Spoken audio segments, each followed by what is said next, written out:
پرویز الہی کا بڑا انٹرسٹنگ بیان، کہتے ہیں جی الیکشن سے پہلے تمام سیاستدانوں کو حفاظتی ضمانتیں لے لینی چاہیے. جو نیب کیسز کھلے ابھی باقاعدہ طور پہ ہم نے کوئی کارروائی ہوتے نہیں دیکھی ہے، لیکن یہ خطرے کی گھنٹی ہے، خاص طور پہ پیپلز پارٹی کے لیے ہم کہیں، کیونکہ وہ جو کیسز سامنے آئے جیسے راجہ پرویز اشرف صاحب والا یا دیگر کیسز، اس لیے بھی پیپلز پارٹی زیادہ شور مچا رہی ہے.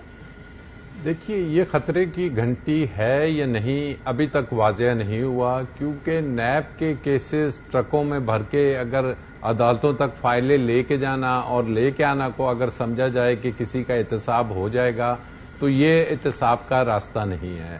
ہم دیکھ رہے ہیں کہ جی نیب کے جو دو اہم عہدے ہیں جس میں ڈپٹی چیئرمین جون سے ہیں وہ آپریشنز کو ہیڈ کرتے ہیں، پھر پروسیکیوٹر جنرل پوری پروسیکیوشن کو ہیڈ کرتا ہے. یہ دونوں عہدے کافی دنوں سے خالی پڑے ہوئے ہیں. اور اس کے علاوہ ہم نے جو دوسری بات دیکھنی ہے کہ کیا حکومت نیب کے جو یہ فیصلہ آیا تھا جسٹس بندیال والا جس میں امینڈمنٹس کو ختم کی، اگر تو اس فیصلے کے خلاف اپیل میں چلی جاتی ہے تو پھر ہمیں یہ آپٹکس کی حد تک ہی نظر آئے گا. لیکن اگر ہمیں یہ نظر آ گیا کہ نئے ڈپٹی چیئرمین کوئی بڑے افیکٹو آ گئے ہیں اور کوئی پولیٹیکل ایفیلیشنز نہیں ہیں اور نئے پروسیکیوٹر جنرل بھی بڑے ایکٹیو آ گئے ہیں کہ جو قانون اور عدالتوں کو سمجھتے ہیں، اور موجودہ حکومت تو چاہ رہی ہے کہ جی احتساب بڑا سخت ہونا چاہیے، اور احتساب اگر ہوگا تو پھر وہ صرف پیپلز پارٹی یا سندھ کی حد تک نہیں ہونا چاہیے، پھر وہ اگر اکراس دی بورڈ ہوگا تو یقین کریں کہ عوام کو بھی وہ پسند آئے گا، بھلے سے اس کی وجہ سے کوئی شخص الیکشن میں حصہ لے سکتا ہے یا نہیں. یہ تاثر بھی بڑا غلط ہے کہ جی جس کی سزا نہیں ہوئی وہ تو کوئی بیل لے کے آ جائے. نہیں، آپ کے کیسز تو ایسے ہیں کہ جس میں آپ کے اکاؤنٹس میں اربوں کروڑوں روپے کی بینکنگ شواہد موجود ہیں، اور اگر ریٹرننگ آفیسر کو چیلنج کیا جاتا ہے کہ جی ان کے یہ اکاؤنٹس دیکھیں یہ کون سی ڈکلریشن دے رہے ہیں، تو یہ تمام کے تمام لوگ نااہل بھی ہو سکتے ہیں. اور ضمانتیں لینا کس گراؤنڈ پہ؟ ضمانتوں کے تو اپنے گراؤنڈز ہوتے ہیں، اس میں یہ گراؤنڈ کہیں نہیں کہ چونکہ الیکشنز آ رہے ہیں تو ہمیں ضمانت دے دی جائے. تو مجھے اب یہ دیکھنا ہے کہ آنے والے چند دنوں میں اگر یہ جو 2-3 ان کی پوزیشنز ہیں یہ فل کر دی جاتی ہے، چیئرمین تو آلریڈی نئے آ چکے ہیں، اور اگر وہ اکراس دی بورڈ یہ عمل شروع ہوتا ہے تو پھر آپ کو الیکشن میں بھی بہتری نظر آئے گی. کافی سارے چہرے جو نیب زدہ ہیں وہ ایون پیپرز جمع کراتے ہوئے بھی ان کی اسکروٹنی ہو سکتی ہے، ان کے ڈاکیومنٹس ریجیکٹ ہو سکتا ہے. بٹ اٹ آل ڈیپینڈس کہ جی کیا حکومت اس فیصلے کے خلاف جاتی ہے جس میں امینڈمنٹس کو ختم کیا گیا ہے، اور کیا نئے ڈپٹی چیئرمین اور پروسیکیوٹر جنرل کی تعیناتی as a right person at the right place ہوتی ہے، یا پھر وہی ایک پولیٹیکل آرم ٹوئسٹنگ کا سلسلہ نظر آتا ہے. ٹھیک ہے، چلیں بھٹی صاحب آپ بتا دیجیے گا. اب جہاں فیصل واڈا بہت سارے بیانات دے رہے ہیں، وہ یہ کہہ رہے ہیں کہ جی ایک تو چیئرمین پی ٹی آئی کی اپنی پاپولیرٹی ہے، ایک پی ڈی ایم کی نفرت ہے، تو یہ دو چیزیں ہیں. آپ سمجھتے ہیں یہ فیکٹر ابھی بھی بودر کر رہا ہے ان جماعتوں کو، اور دوسرے مزاحمتی بیانیاں بکتا ہے، اور جیسے کہ رضا رومی صاحب کہہ رہے تھے کہ پریشر ٹیکٹک بھی ہو سکتی ہے، ہو سکتا ہے وہ نہ کریں لیکن پریشر بلڈ اپ کریں، مگر کیوں؟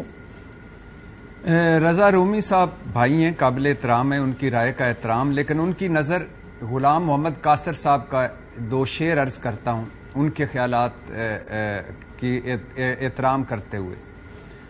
کشتی بھی نہیں بدلی، دریا بھی نہیں بدلا، ہم ڈوبنے والوں کا جذبہ بھی نہیں بدلا، ہے شوق سفر ایسا ایک عمر ہوئی ہم نے، منزل بھی نہیں پائی رستہ بھی نہیں بدلا.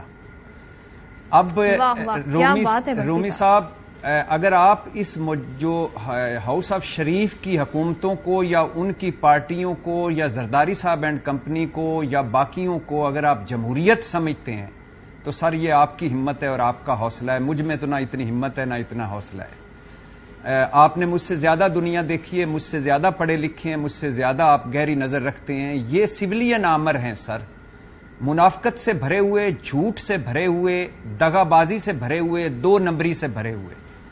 ایک فوجی آمر جس کو ہم اکثر برا کہتے ہیں، اور مجھے بتائیے جب فوجی آمر آتا ہے تو وہ کیا کرتا ہے رومی صاحب؟ وہ آ کے آئین توڑتا ہے، وہ آ کے پارلیمنٹ کو جو کی عزت کو تار تار کرتا ہے، وہ عدلیہ کا تماشا بناتا ہے اور وہ الیکشن سے بھاگتا ہے۔ یہ آپ کی پچھلی پی ڈی ایم حکومت نے کیا کیا سر؟